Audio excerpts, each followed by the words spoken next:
हरे कृष्णा। श्री प्रभुपाद की जय।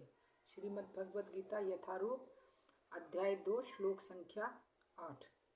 नाहि प्रपश्यामि ममापुनुद्यात् यच्छोकमुच्छोषण इन्द्रियाणाम् अवाप्य भूमा वसुपत्मृत्यं राज्यं सुराणामपि चाधिपत्यम्।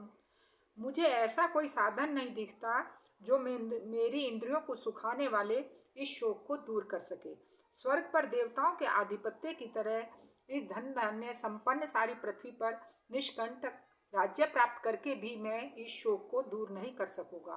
अब अर्जुन जो है यह समझ गया है कि भगवान की सहायता के बिना मैं कुछ भी नहीं कर सकता, कुछ भी कर पाना मेरे लिए असंभव है, क्योंकि भगवान जो होते हैं वो हमारे पथ प्रदर्शक होते हैं।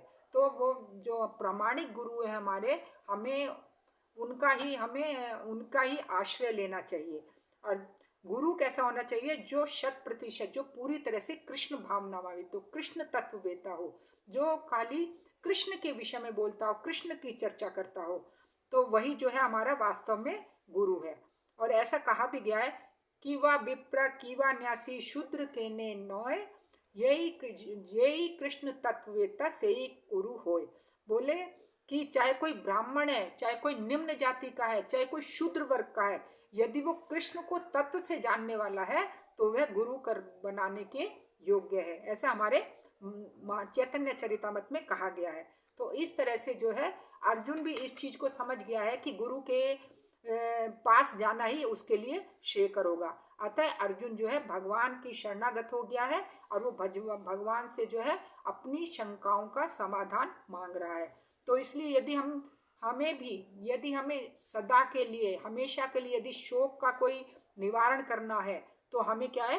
भगवान की शरण लेनी चाहिए, क्योंकि भगवान ही हमारे परम गुरु हैं। वही हमें जो है सही रास्ता दिखा सकते हैं और किसी भी तरह की उलझन हो उससे हमें वो बाहर निकाल सकते हैं।